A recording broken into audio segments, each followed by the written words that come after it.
¿Alguna vez has sentido ese escalofrío recorriendo tu espalda cuando escuchas las noticias? Esa sensación inquietante de que todo está cambiando demasiado rápido. No estás solo. Mientras el mundo se desmorona a nuestro alrededor, muchos nos preguntamos, ¿serán estos los últimos días que tanto anunciaron las Escrituras? Mira a tu alrededor, guerras devastadoras, líderes mundiales haciendo declaraciones apocalípticas, valores completamente invertidos, donde lo que antes era malo, ahora se celebra. ¿Coincidencia? Yo creo que no. Te lo pregunto directamente. ¿Estás preparado para lo que viene? Porque algo grande está llegando y cuando menos lo esperes, podría ser demasiado tarde. El becerro rojo perfecto ha aparecido. Las tensiones en Jerusalén crecen cada día y el tercer templo podría ser una realidad inminente.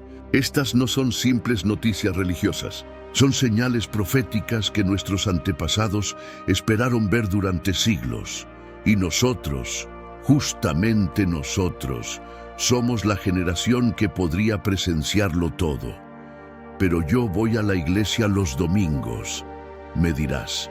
Te reto a preguntarte, ¿cuándo fue la última vez que realmente oraste? No me refiero a esas oraciones automáticas antes de comer, sino a esa comunicación profunda con Dios, donde le entregas tu corazón completo.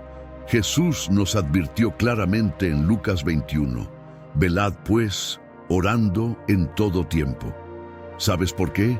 Porque cuando el engaño llegue, será tan convincente que incluso los elegidos podrían caer. Y ese engaño ya está aquí, susurrando en tus oídos, infiltrándose en tu familia, en tu iglesia, en tus redes sociales. Recuerdo a María, una mujer de mi congregación, siempre sonriente, siempre en la iglesia. Un día me confesó llorando, «Pastor, llevo años fingiendo que oro, pero en realidad ni siquiera sé cómo hablar con Dios». 3 meses después, su vida se transformó completamente cuando descubrió el poder verdadero de la oración. ¿Quieres saber cómo? Sigue leyendo, porque lo que compartiré contigo no son teorías abstractas, sino herramientas espirituales que han salvado matrimonios al borde del divorcio, liberado a personas de adicciones destructivas y restaurado la fe de quienes la habían perdido. Estamos en una batalla espiritual feroz. El enemigo tiene 3 frentes de ataque: el mundo con sus tentaciones, la carne con sus debilidades y el diablo con sus engaños. ¿Tu defensa? La oración constante y fervorosa. Pero cuidado, porque no cualquier tipo de oración te protegerá. Existe una forma específica de orar que desata el poder de Dios en tu vida. Una manera que Jesús mismo practicaba cuando se retiraba a los montes. Y este secreto, tan simple pero tan poderoso, podría ser la diferencia entre mantenerte firme o caer cuando todo lo demás se desmorone. La apostasía se extiende como una pandemia silenciosa. Iglesias enteras abandonando la verdad. Predicadores famosos negando lo fundamental. ¿Y tú? ¿Estás realmente sometido a Dios o solo tienes una religión de conveniencia? Te invito a un viaje transformador. En los próximos minutos descubrirás cómo las señales proféticas de nuestro tiempo se conectan directamente con tu vida cotidiana. Comprenderás por qué la oración no es solo una práctica religiosa, sino tu línea de vida en estos tiempos peligrosos. Lo que compartiré contigo a continuación podría cambiar radicalmente tu perspectiva espiritual. ¿Estás listo para despertar? Porque los que duermen podrían perderse el momento más importante de la historia humana. Y créeme, lo que viene es mucho más impactante de lo que imaginas. Señales proféticas y expectativa de los últimos tiempos. Mientras el sol se levanta sobre Jerusalén, algo extraordinario está ocurriendo. Después de miles de años de espera, una novilla roja perfecta ha sido identificada por expertos rabínicos. ¿Coincidencia? Las escrituras antiguas hablan de este animal como requisito indispensable para la purificación del templo. No es solo una vaca roja, hermanos y hermanas. Es una llave profética que podría abrir la puerta a eventos que cambiarán el mundo para siempre. Mi abuela solía contarme sobre estas señales. Me compartió un anciano en las calles de Jerusalén. Nunca pensé que viviría para verlas con mis propios ojos. Sus manos temblaban mientras señalaba hacia el monte del templo, donde la tensión crece cada día entre quienes desean reconstruir el tercer templo y quienes se oponen fervientemente. Los planos arquitectónicos están listos. Los utensilios sagrados han sido meticulosamente recreados según las especificaciones bíblicas. Incluso la vestimenta de los sacerdotes se ha tejido con hilos dorados exactamente como lo describe el libro de Éxodo. Solo falta que el templo se levante y muchos expertos creen que estamos a un solo conflicto geopolítico de que esto suceda. Pero ¿qué dice realmente la Biblia? Mateo 24 nos advierte: cuando veáis en el lugar santo la abominación desoladora de la que habló el profeta Daniel, el que lee, entienda. Este templo no es solo un edificio religioso, es el escenario profético donde se desarrollarán eventos de magnitud apocalíptica. Mientras tanto, en Roma, los susurros sobre la sucesión papal se intensifican. Profecías antiguas hablan de un último papa que guiará a la Iglesia durante tiempos tumultuosos. Algunos apuntan a Malaquías, quien predijo hace siglos las características de los pontífices: el pastor y marinero, la gloria del olivo, y finalmente Pedro el Romano. Estamos viendo estas profecías cumplirse ante nuestros ojos. La Iglesia está en un punto de inflexión, confesó un sacerdote mexicano que prefirió mantener su anonimato. Muchos de nosotros sentimos que algo grande está por suceder. Los fieles lo perciben también. Y no es solo en el ámbito religioso donde las señales aparecen. Las tensiones entre naciones han alcanzado niveles no vistos desde la Segunda Guerra Mundial. Rusia y Occidente, China y sus vecinos, conflictos en Medio Oriente que parecen no tener fin. La profecía de Ezequiel sobre las naciones del norte y del oriente preparándose para la batalla resuena con inquietante actualidad. Escucha las palabras de Jesús: se levantará nación contra nación y reino contra reino. No son solo palabras antiguas en un libro polvoriento, son descripciones precisas de nuestro mundo actual. Recientemente, en una cumbre internacional, un líder mundial declaró: estamos al borde de una nueva era y el orden mundial que conocemos está a punto de transformarse. Sus palabras, transmitidas a millones, causaron escalofríos entre quienes estudian las profecías bíblicas. ¿Recuerdas cuando los conflictos se limitaban a regiones específicas? Ahora, un incidente en un rincón del planeta puede desencadenar represalias globales en cuestión de horas. Exactamente como lo predijo Daniel cuando habló de un tiempo en que muchos correrán de aquí para allá y la ciencia se aumentará. Mira tu teléfono, observa cómo las noticias se mueven a velocidad vertiginosa. Conflictos que antes tomaban semanas en desarrollarse ahora explotan en minutos.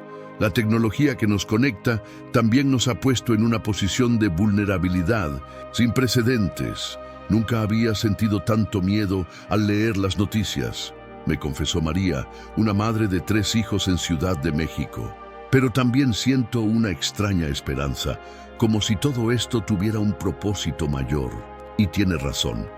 Estas señales no son para atemorizarnos, sino para prepararnos. Jesús no nos advirtió sobre estos tiempos para paralizarnos con miedo, sino para activarnos en fe.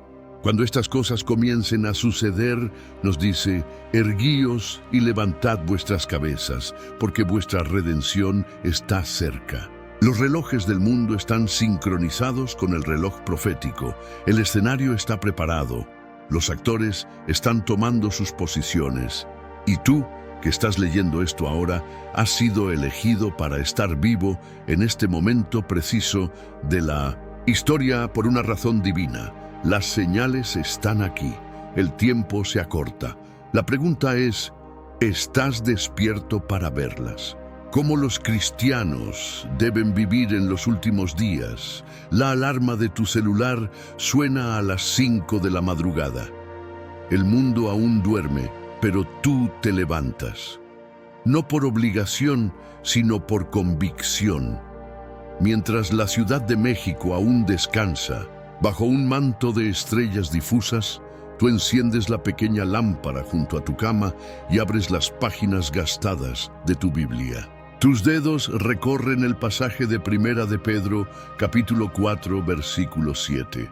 El fin de todas las cosas se acerca, sed, pues, sobrios y velad en oración. ¿Sobrios? En un mundo intoxicado de distracciones. Vigilantes, cuando todos parecen adormecidos por el entretenimiento constante. Pedro no estaba sugiriendo una opción, hermanos y hermanas. Estaba revelando la única postura espiritual que nos mantendrá de pie cuando todo lo demás se derrumbe. Perdí todo, me confesó Roberto entre lágrimas. Este empresario de Monterrey había construido un imperio comercial impresionante. Mi negocio quebró, mi esposa me dejó, mis hijos apenas me hablan. Pero ¿sabes qué descubrí, pastor?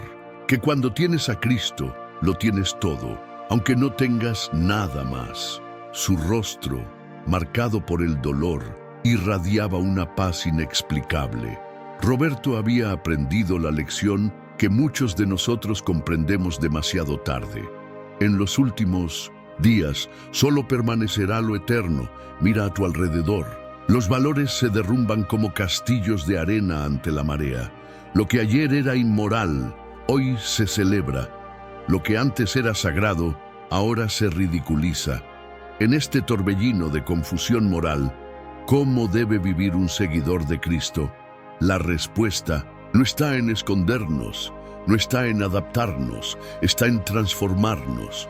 Yo era igual que mis compañeros, compartió Lucía, una maestra de 25 años de Guadalajara. Pensaba igual, hablaba igual, vivía igual.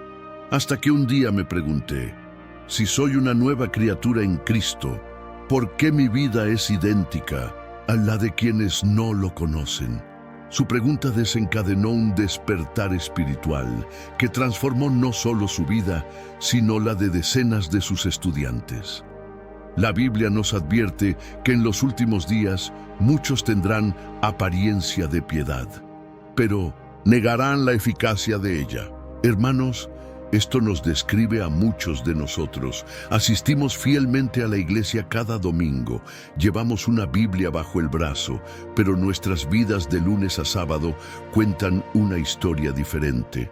Cuando Elías enfrentó a los profetas de Baal en el Monte Carmelo, les lanzó un desafío que resuena hasta nuestros días. ¿Hasta cuándo claudicaréis entre dos pensamientos? Si Jehová es Dios, seguidle. Y si Baal, id en pos de él. En estos tiempos finales, la tibieza espiritual no es una opción. Mi esposo me abandonó por otra mujer, compartió Elena, una fiel creyente de Veracruz. Mis amigos me aconsejaron buscar venganza. Incluso algunos hermanos de la iglesia me sugirieron hacer lo mismo que él. Pero cada mañana, al abrir mi Biblia, escuchaba la voz de Dios diciéndome, tú no eres como los demás, tú me perteneces. Hoy, 3 años después, su testimonio de perdón y restauración ha impactado a cientos. ¿Qué significa vivir como cristiano en los últimos días? Significa nadar contra la corriente. Significa tomar decisiones que muchos considerarán locura. Significa aferrarse a valores eternos cuando todo el mundo los abandona. El apóstol Pablo advirtió que vendrían tiempos peligrosos donde los hombres serían amadores de sí mismos, avaros, vanagloriosos, soberbios, blasfemos, desobedientes, a los padres ingratos, impíos. ¿Te suena familiar? No está describiendo personas lejanas, está describiendo la normalidad de nuestra sociedad actual. Cuando Josué enfrentó a un pueblo vacilante, lanzó un desafío que resuena hasta nuestros días. Escogeos hoy a quién sirváis, pero yo y mi casa serviremos a Jehová. Esta decisión, tomada cada mañana, define al cristiano de los últimos tiempos. Santiago nos recuerda que la fe sin obras está muerta. En estos días finales no basta con creer correctamente, debemos vivir fielmente. No es suficiente conocer la verdad, debemos encarnarla, no alcanza con asistir al templo. Debemos convertirnos en templos vivos donde habita el Espíritu de Dios. ¿Recuerdas a los 3 jóvenes hebreos ante la estatua de Nabucodonosor? Mientras miles se inclinaban, ellos permanecieron de pie. No por rebeldía, sino por convicción. No por orgullo, sino por fidelidad. Y cuando el fuego vino, porque siempre viene el fuego para probar nuestra fe, descubrieron que no estaban solos en medio de las llamas. Este es el llamado para los creyentes en los últimos días. Permanecer, firmes cuando todos se doblegan, mantenerse puros cuando todos se contaminan y conservar la esperanza cuando todos desesperan. La ligación entre la oración y los últimos días eran las 3 de la madrugada cuando el teléfono de doña Carmen sonó en su pequeño departamento de la colonia Roma. La voz desesperada de su hijo la despertó por completo. «Mamá, me han detenido. Estoy en problemas serios». El corazón de esta madre de 62 años se detuvo por un instante, pero sus rodillas supieron exactamente qué hacer. Cayó junto a su cama y comenzó a clamar como nunca antes lo había hecho. No sabía qué palabras usar, me confesó después, con ojos aún húmedos por las lágrimas. Solo repetía Jesús, Jesús, Jesús, mientras mi corazón se quebraba. 3 días después, su hijo fue liberado sin cargos tras descubrirse un error en la detención. Pero algo más importante había sucedido. Tanto madre como hijo habían redescubierto el poder transformador de la oración desesperada. En Lucas capítulo 21, versículos 34 al 36, Jesús nos advierte: «Mirad, también por vosotros mismos, que vuestros corazones no se carguen de glotonería y embriaguez y de las preocupaciones de esta vida. Velad, pues, en todo tiempo orando que seáis tenidos por dignos de escapar de todas estas cosas que vendrán y de estar en pie delante del Hijo del Hombre». ¿Lo notas? La solución que Jesús ofrece frente al peso de la ansiedad no son técnicas de relajación ni pastillas para dormir. Es la oración constante, intensa, transformadora. Yo meditaba 20 minutos diarios, me compartió Alejandro, un ejecutivo de una empresa transnacional en Ciudad de México. Practicaba mindfulness y todas esas técnicas modernas para controlar el estrés. Funcionaban temporalmente. Pero cuando descubrí la oración verdadera, entendí la diferencia entre calmar los síntomas y sanar la raíz. No es lo mismo silenciar la mente que conectar con Dios. El mundo está ofreciendo innumerables sustitutos para la oración. Meditación sin dirección, relajación sin propósito, afirmaciones sin fundamento, pero ninguna de estas prácticas hace lo que la oración logra: conectarnos directamente con el Creador del universo. Mi matrimonio estaba destruido, confesó Mariana entre lágrimas durante una reunión de oración. Eduardo y yo dormíamos en habitaciones separadas desde hacía 2 años. Teníamos citas con el abogado para iniciar el divorcio. Una noche, desesperada, me arrodillé junto a mi cama y oré como nunca antes. Señor, yo no puedo arreglar esto, pero tú sí. Toma el control. 4 meses después, Eduardo y Mariana renovaron sus votos matrimoniales frente a toda la congregación.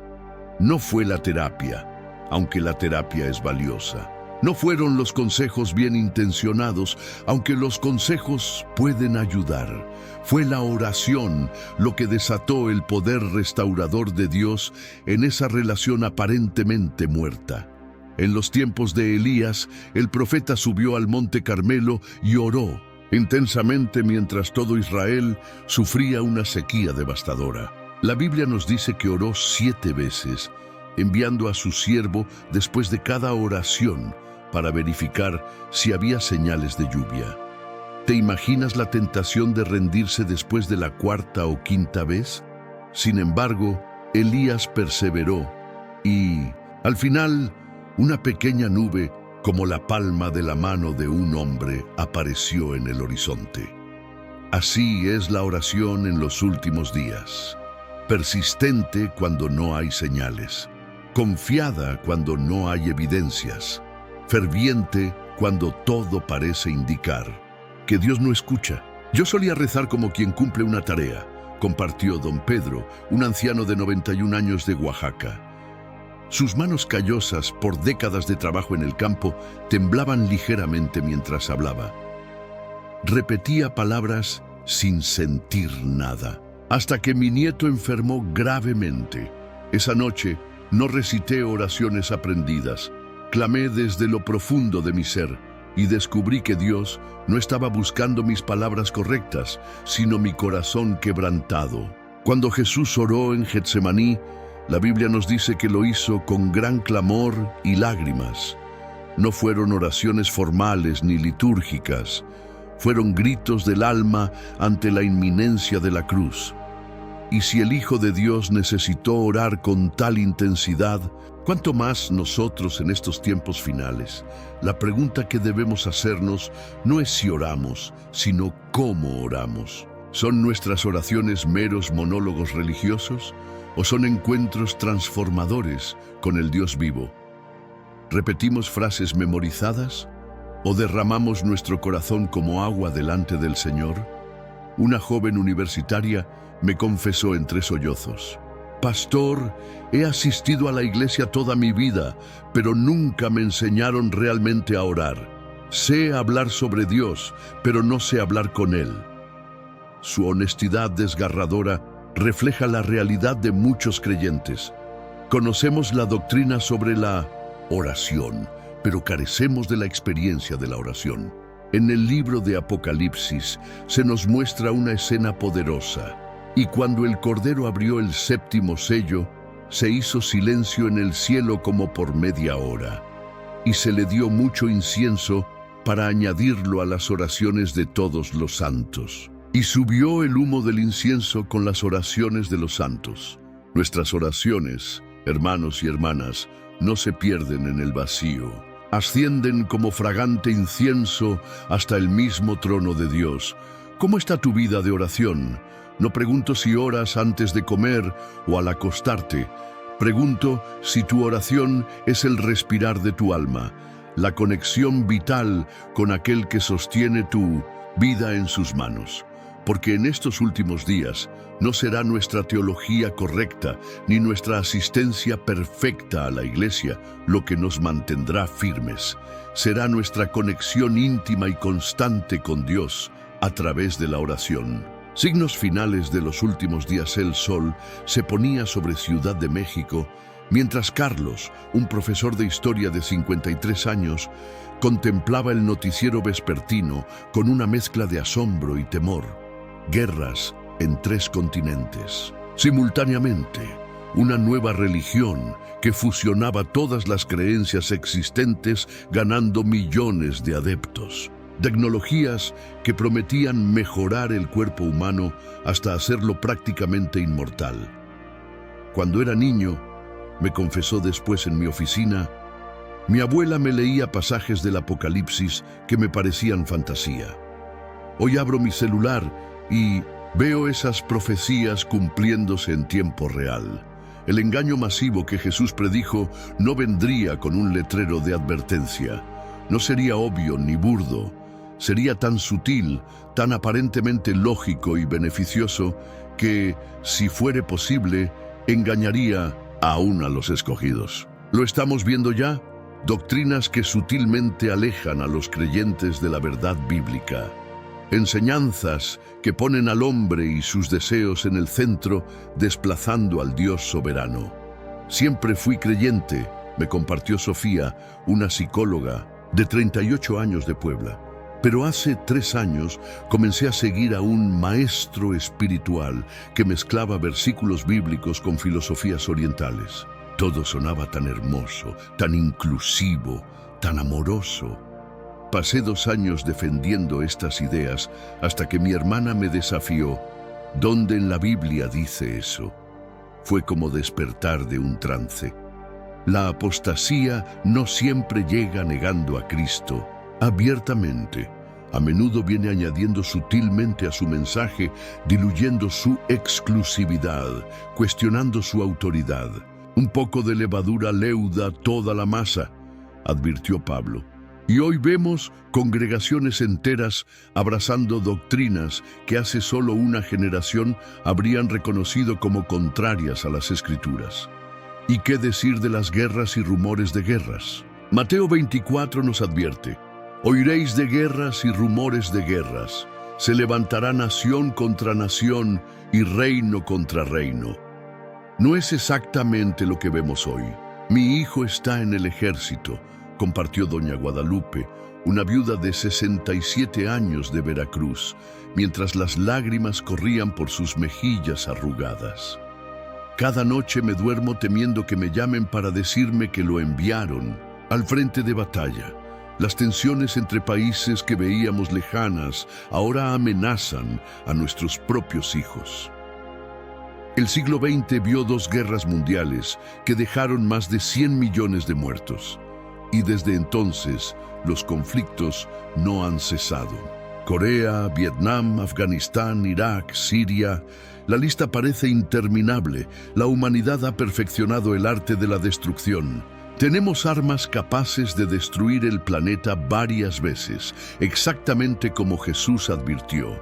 Si aquellos días no fuesen acortados, nadie sería salvo. Recuerdo cuando respetábamos a nuestros padres y maestros. Me comentó don Héctor, un jubilado de 74 años de Guadalajara. Hoy mis nietos me muestran videos donde se burlan de todo lo que considerábamos sagrado. Y si digo algo, me llaman anticuado o intolerante. La transformación moral y espiritual de nuestra sociedad es quizás el signo más evidente de los tiempos finales. Pablo advirtió a Timoteo que vendrían días cuando las personas serían amadores de sí mismos, avaros, vanagloriosos, soberbios, blasfemos, desobedientes a los padres, ingratos, impíos, sin afecto natural, implacables, calumniadores, intemperantes, crueles, aborrecedores de lo bueno, traidores, impetuosos, infatuados, amadores de los deleites más que de Dios. ¿No es esta una descripción perfecta de nuestra sociedad actual? Lo que antes era vergonzoso, ahora se celebra. Lo que antes se condenaba, ahora se protege legalmente. Lo que antes era considerado trastorno, ahora se presenta como estilo de vida alternativo. Isabel, una maestra de primaria de 41 años de Monterrey, me compartió entre lágrimas: llevo 20 años enseñando a niños. En mis primeros años, los pequeños dibujaban familias, mascotas y superhéroes. Hoy, muchos dibujan escenas violentas de videojuegos o personajes sexualizados de Internet. Algo fundamental se ha quebrado en nuestra sociedad. Hebreos capítulo 1 nos recuerda que Dios, habiendo hablado muchas veces y de muchas maneras en otro tiempo a los padres por los profetas, en estos postreros días nos ha hablado por el Hijo. Esta frase revolucionaria nos muestra que los últimos días no son un periodo futuro lejano. Comenzaron con la resurrección de Jesús y culminarán con su retorno en gloria. Mi abuelo esperaba la venida de Cristo, compartió Esteban, un joven empresario de 32 años. Mi padre también la esperaba, y ahora yo la espero. Pero algo es diferente ahora. Las señales que Jesús mencionó ya no son abstractas, son titulares en mis notificaciones diarias. La convergencia de todos estos signos es lo que hace nuestro tiempo único en la historia. No es solo la apostasía, no son solo las guerras, no es solo la degradación moral, es la manifestación simultánea de todas estas señales, acelerándose como dolores de parto, justo como Jesús lo predijo. Lo que más me impacta, compartió el pastor Ramírez, con 45 años de ministerio, no es que estas cosas estén sucediendo, es que están sucediendo exactamente como la Biblia lo anticipó, y la mayoría de las personas, incluso creyentes, parecen no notarlo. La venida de Cristo no será un evento más en el calendario, será la culminación de la historia humana. Será el momento en que cada rodilla se doblará y cada lengua confesará que Jesús es el Señor, algunos para salvación y otros para juicio. El llamado al arrepentimiento y la preparación para la vuelta de Cristo, la lluvia caía con fuerza sobre el techo de lámina de la pequeña iglesia en las afueras de Mérida. El sonido era casi ensordecedor, pero no impedía que las palabras del predicador anciano penetraran hasta lo más profundo del corazón de Javier, un mecánico de 36 años que había entrado al templo solo para refugiarse de la tormenta. ¿Estás preparado para encontrarte con tu Creador? La pregunta del predicador pareció dirigida específicamente a él. No te pregunto si vienes a la iglesia o si te consideras buena persona. Te pregunto, ¿has rendido tu vida completamente a Cristo? Esa noche, empapado por la lluvia, pero aún más por sus propias lágrimas, Javier se arrodilló y entregó su vida a Jesús. Toda mi vida estuve huyendo de esta decisión, me confesó después. Creía en Dios, claro. ¿Quién no cree en Dios? En México, pero había una gran diferencia entre creer en Él y someterme a Él. Esta es precisamente la diferencia que distinguirá a los verdaderos creyentes en los últimos días. No será cuestión de asistencia a la iglesia, ni de conocimiento bíblico, ni siquiera de creencias correctas. Será una cuestión de rendición total. Yo era catequista, compartió Laura, una enfermera de 43 años de San Luis, Potosí. Enseñaba sobre Jesús a los niños cada domingo. Conocía las historias, las parábolas, las enseñanzas, pero vivía como si Dios fuera solo una parte de mi vida, no el centro absoluto. Hasta que una noche, leyendo la parábola de las 10 vírgenes, me golpeó una realidad aterradora. Yo era exactamente como las vírgenes necias. Tenía la lámpara, pero no tenía aceite. En Lucas capítulo 12, Jesús cuenta la parábola del siervo vigilante. Nos habla de dos tipos de siervos: el que está preparado para la llegada inesperada de su Señor y el que vive como si ese día nunca llegara. Al primero, el Señor lo recompensa generosamente. Al segundo, lo sorprende y lo castiga con severidad. Siempre pensé que tenía tiempo, confesó Miguel, un empresario de 58 años de Tijuana. Su voz se quebró mientras hablaba. Tiempo para arreglar mi matrimonio destrozado por mi infidelidad. Tiempo para reconectar con mis hijos, a quienes abandoné emocionalmente por perseguir éxito. Tiempo para arrepentirme verdaderamente ante Dios. Entonces sufrí un infarto masivo. Los médicos dijeron que fue un milagro que sobreviviera. Mientras estaba en esa cama de hospital, entendí que el mañana que siempre prometemos no está garantizado para nadie. La palabra arrepentimiento ha perdido fuerza en nuestra cultura cristiana moderna. La hemos suavizado, domesticado. Pero en el griego original, metanoia, significa un cambio total de mentalidad que resulta en un cambio completo de vida. No es sentir remordimiento, no es derramar algunas lágrimas durante un llamado al altar. Es una revolución interior que transforma todo nuestro ser. Yo me consideraba cristiana de nacimiento, compartió Gabriela, una joven universitaria de 1922 años de Chihuahua. Mis padres son cristianos, mis abuelos son cristianos, fui bautizada siendo bebé. Pero una noche, durante un retiro espiritual, el pastor nos desafió. Si fueras arrestado por ser cristiano, ¿habría suficiente evidencia para condenarte? Esa pregunta derrumbó mi religiosidad superficial y me llevó a un encuentro real con Cristo. Jesús nos advirtió que no todo el que me dice Señor, Señor, entrará en el reino de los cielos, sino el que hace la voluntad de mi Padre. Palabras aterradoras para quienes hemos reducido la fe a una membresía religiosa o a un conjunto de creencias intelectuales.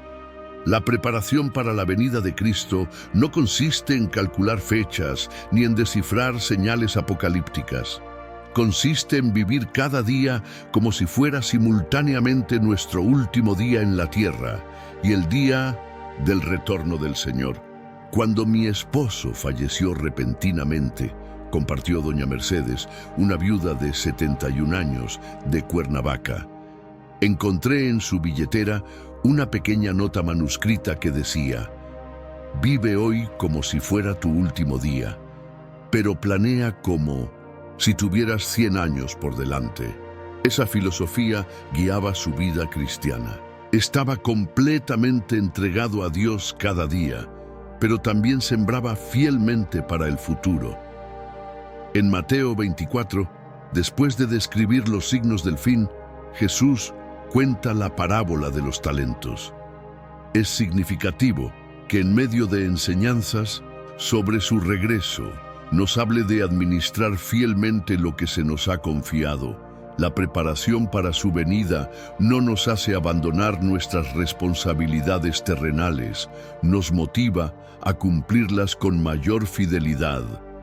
Yo trabajaba sin propósito, me confesó Daniel, un taxista de 47 años de León, solo para pagar cuentas, apenas sobreviviendo, cuando entendí que cada cliente que subía a mi taxi era una persona por quien Cristo murió, que cada conversación podía ser una oportunidad para sembrar una semilla del Evangelio. Mi trabajo se transformó en ministerio. Ya no era solo un taxista, era un embajador de Cristo en las calles de mi ciudad. La parábola de las 10 vírgenes nos muestra otra verdad fundamental. Hay una preparación que nadie puede hacer por ti. Las vírgenes prudentes no podían compartir su aceite con las necias. Hay un encuentro personal con Cristo, una rendición íntima, una transformación profunda que cada uno debe experimentar individualmente. Toda mi vida dependí de la fe de mi madre, compartió Rocío, una contadora de 34 años de Morelia. Ella oraba por mí, ella leía la Biblia, ella vivía una vida piadosa. Yo simplemente me beneficiaba de su sombra espiritual. Cuando ella falleció repentinamente, me di cuenta de que no tenía una relación personal con Dios. Era como si hubiera estado tomando prestada la fe de otra persona. Ese día entendí que nadie puede arrepentirse por mí, nadie puede rendirse a Cristo en mi lugar. El llamado al arrepentimiento no es un llamado a sentirse mal por nuestros pecados. Es una invitación a una vida completamente nueva. Es abandonar el trono de nuestra vida y cedérselo a su legítimo dueño. Es dejar de ser protagonistas de nuestra historia para convertirnos en participantes de su historia. La pregunta no es si Cristo volverá. La pregunta es si estaremos listos cuando lo haga.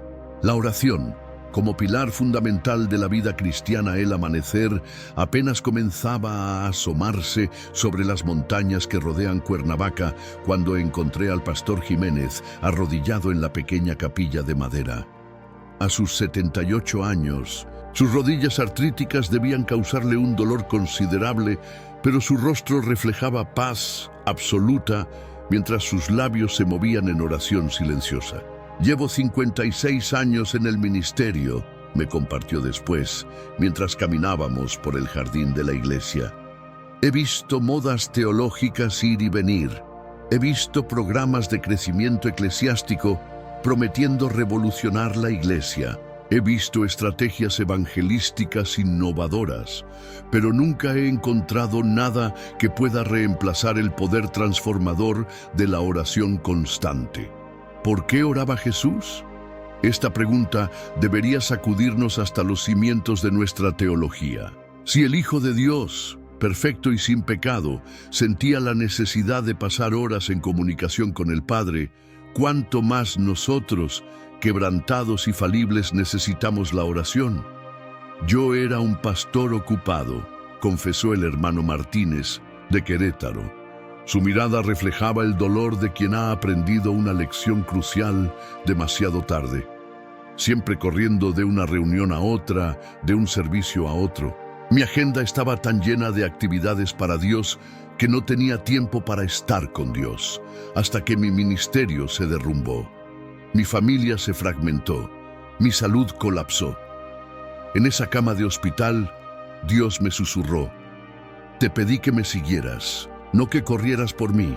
Lucas nos cuenta que Jesús se apartaba a lugares desiertos y oraba, en medio de multitudes que lo aclamaban, de enfermos que buscaban su toque sanador, de discípulos que requerían su atención.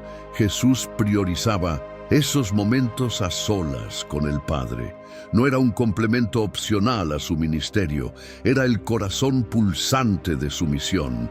¿Está alguno entre vosotros afligido? Ore. La simplicidad de Santiago capítulo 5, versículo 13, es tan profunda como desconcertante para nuestra mentalidad actual. Ante la aflicción, nuestra respuesta instintiva suele ser buscar distracciones, consultar especialistas o desahogarnos en redes sociales. Santiago nos llama a una respuesta radicalmente contracultural: la oración. Lupita, una madre soltera de 33 años de Tlaxcala, me compartió entre lágrimas: cuando mi esposo me abandonó con 3 niños pequeños, todos me ofrecían consejos. Demándalo, busca otro hombre, consigue otro trabajo. Una anciana de la iglesia simplemente me tomó de las manos y me dijo: hija, antes de hacer cualquier cosa, ora hasta que sientas paz. Esa fue la mejor orientación que recibí. En la oración no solo encontré dirección para mis decisiones, encontré la presencia sanadora de Dios en medio de mi dolor. La oración no es una fórmula mágica para manipular a Dios según nuestros deseos. Es el canal por el cual nos sometemos a su voluntad, alineamos nuestro corazón con sus propósitos y recibimos la fuerza para enfrentar cualquier circunstancia. El anciano don Joaquín, un campesino de 83 años de Oaxaca, nunca asistió a un seminario teológico ni leyó libros sofisticados sobre la oración. Sin embargo, su testimonio estremeció mi corazón. Cuando era joven, mi padre me enseñó a hablar con Dios mientras araba la tierra. Me dijo: hijo, tus manos trabajan el suelo, pero tu corazón puede estar en el cielo. Durante 70 años he practicado esa lección. He conversado con Dios mientras siembro, mientras cosecho, mientras reparo mi choza. Y le aseguro, pastor, que he escuchado más respuestas divinas en mi humilde milpa que muchos en grandes catedrales. Pablo nos instruye en Romanos 12 a perseverar en la oración. En Colosenses 4 nos llama a permanecer en la oración, velando en ella con acción de gracias. En Primera de Tesalonicenses 5 nos exhorta a orar sin cesar. Esta insistencia no es casualidad, es porque el apóstol entendía que la oración no es una actividad religiosa entre muchas, es el aliento mismo de la vida espiritual. Yo enseñaba sobre la oración, compartió la hermana Dolores, líder de mujeres en una iglesia de Guadalajara. Organizaba seminarios, recomendaba libros, dirigía grupos de oración. Pero un día, mi hija adolescente me confrontó con una pregunta devastadora. Mamá, ¿por qué hablas tanto sobre la oración, pero te escucho orar tan poco? Sus palabras me atravesaron como una espada. Estaba tan ocupada enseñando sobre la oración, que había descuidado la práctica de la oración. La vida de oración de Jesús reveló aspectos fundamentales que debemos emular.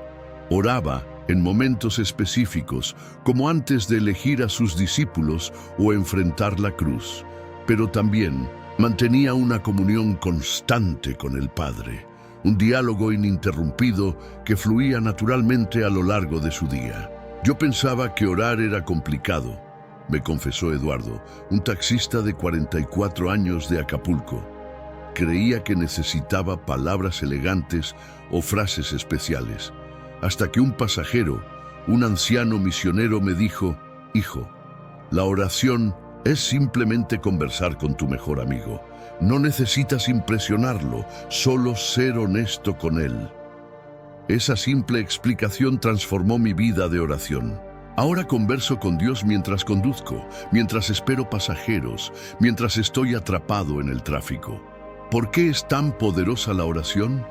Porque no cambia solo nuestras circunstancias, nos cambia a nosotros, nos transforma a la imagen de aquel con quien pasamos tiempo, nos da la perspectiva divina sobre nuestros problemas humanos, nos recuerda que no luchamos solos, que el Dios del universo está trabajando a nuestro favor. En el huerto de Getsemaní, Jesús enfrentó su momento más oscuro. La cruz se levantaba ante él como una sombra ominosa. ¿Cuál fue su respuesta? Y estando en agonía, oraba más intensamente. No buscó distracciones. No convocó una reunión de estrategia con sus discípulos. Intensificó su oración.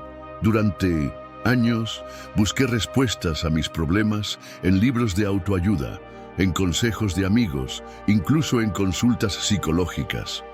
Compartió Fernando, un arquitecto de 51 años de Monterrey. Todas estas fuentes aportaban algo valioso, pero ninguna llenaba el vacío en mi alma. Fue en la oración persistente donde finalmente encontré no solo respuestas, sino la respuesta. No solo dirección, sino al director de mi vida. La oración efectiva tiene poder para transformar lo imposible en posible. Santiago nos recuerda que la oración eficaz del justo puede mucho. Elías, un hombre de pasiones semejantes a las nuestras, oró y detuvo la lluvia durante 3 años y medio. Oró nuevamente y los cielos derramaron su lluvia sobre la tierra sedienta. Mi matrimonio era un desierto, compartió Raquel, una mujer de 47 años de León. Llevábamos 15 años juntos, pero éramos como extraños viviendo bajo el mismo techo. Cuando propuse a mi esposo buscar consejería, se negó rotundamente. Desesperada, comencé a orar específicamente por cada aspecto de nuestra relación. No oraciones genéricas, sino peticiones concretas. Después de 8 meses de oración perseverante, mi esposo me sorprendió una noche. Creo que necesitamos ayuda para mejorar nuestro matrimonio. Hoy, 3 años después, tenemos un matrimonio restaurado que da testimonio del poder de la oración persistente. La oración, como arma espiritual, contra los enemigos de la fe. La noche caía sobre la colonia Narvarte en Ciudad de México, cuando Andrés, un joven de 28 años, sintió que las paredes de su pequeño departamento parecían cerrarse sobre él. La ansiedad que había estado controlando durante meses ahora lo atacaba con renovada fuerza. Su respiración se aceleró, su corazón latía desbocado y una sensación de terror inexplicable inundaba todo su ser. Sentí una presencia oscura, me confesó días después, aún visiblemente afectado. No era solo ansiedad psicológica. Era como si algo o alguien estuviera en esa habitación conmigo, atacándome. En medio de ese tormento, recordó las palabras de su pastor. Cuando sientas el ataque del enemigo, ora el nombre de Jesús. Con las pocas fuerzas que le quedaban, comenzó a clamar: Jesús, Jesús, Jesús. Lo que sucedió a continuación lo dejó asombrado. Fue como si una luz penetrara la oscuridad, describió con ojos brillantes. La opresión comenzó a disiparse, mi respiración se normalizó y una paz que no puedo explicar con palabras llenó mi ser. La experiencia de Andrés ilustra una verdad fundamental que muchos cristianos modernos han olvidado. No estamos luchando contra carne y sangre. Nuestros verdaderos enemigos no son de naturaleza física, sino espiritual. Y las armas para combatirlos deben ser igualmente espirituales. En 20 años como consejera cristiana, compartió la hermana Teresa de Guadalajara, he visto patrones que me han convencido de que muchos problemas que tratamos como meramente psicológicos tienen raíces espirituales profundas. La depresión, la ansiedad, las adicciones, los conflictos familiares, a menudo son campos de batalla donde fuerzas espirituales están en guerra. Y he visto más sanidad a través de la oración ferviente que a través de cualquier técnica terapéutica. Las Escrituras nos revelan 3 enemigos principales contra los que todo creyente debe luchar: el diablo con sus huestes demoníacas, el sistema mundano con sus valores contrarios a Dios y nuestra propia naturaleza pecaminosa con sus deseos desordenados. Durante años luché contra mi adicción a la pornografía, confesó Roberto, un pastor de 41 años de Monterrey.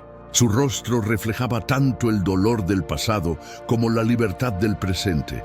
Probé de todo: software de filtrado en mis dispositivos, grupos de rendición de cuentas, terapia. Todo ayudaba temporalmente, pero la tentación siempre regresaba con más fuerza, hasta que un mentor espiritual me desafió. Has intentado todo excepto la guerra espiritual a través de la oración intensa. Esas palabras cambiaron mi enfoque completamente. Comencé a orar no solo por fuerza de voluntad, sino contra las fuerzas espirituales que me mantenían esclavizado. La libertad que ahora experimento no vino a través de técnicas de autocontrol, sino a través del poder liberador de la oración de guerra.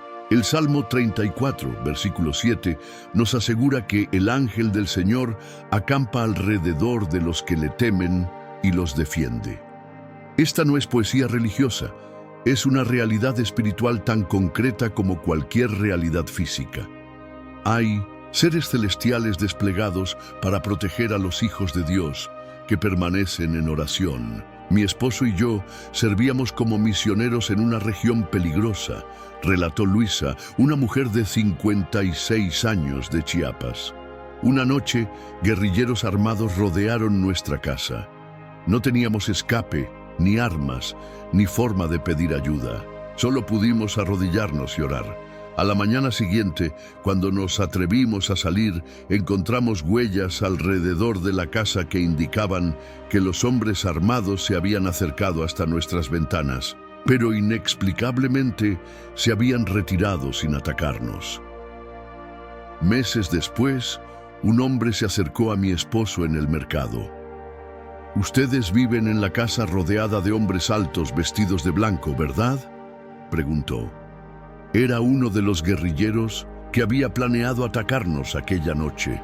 Segunda de Corintios, capítulo 10, versículo 4, nos recuerda que las armas de nuestra milicia no son carnales, sino poderosas en Dios para la destrucción de fortalezas. En nuestra cultura, obsesionada con lo visible y lo tangible, hemos subestimado gravemente el poder de las armas espirituales, especialmente la oración. Toda mi vida he batallado contra la ira, compartió Diego, un policía de 39 años de Puebla. Mi padre era un hombre violento y ese patrón se repitió en mí. Desafortunadamente, mi temperamento explosivo casi destruye mi matrimonio y mi relación con mis hijos. Los cursos de manejo de la ira ayudaban temporalmente, pero la raíz seguía allí. Un día, un compañero creyente me dijo algo que cambió mi perspectiva. Tu problema no es psicológico, es una fortaleza espiritual que solo puede ser derribada mediante la oración y el ayuno. Comencé a ayunar un día a la semana y a orar específicamente contra ese espíritu de ira. La transformación ha sido tan profunda que mi esposa dice que parezco una persona diferente. Cuando descuidamos la oración, somos como soldados que entran al campo de batalla sin armadura ni armas. Podemos tener las mejores intenciones, el mayor conocimiento bíblico y asistir fielmente a la iglesia, pero seguiremos siendo vulnerables ante los ataques del enemigo. En mis primeros años como líder juvenil, compartió Martín, un pastor de 47 años de Tijuana, me enfocaba tanto en actividades, dinámicas y programas que descuidé lo fundamental, la cobertura espiritual a través de la oración. Organizábamos eventos masivos, campamentos, conciertos, todo con excelente asistencia, pero con transformación espiritual mínima.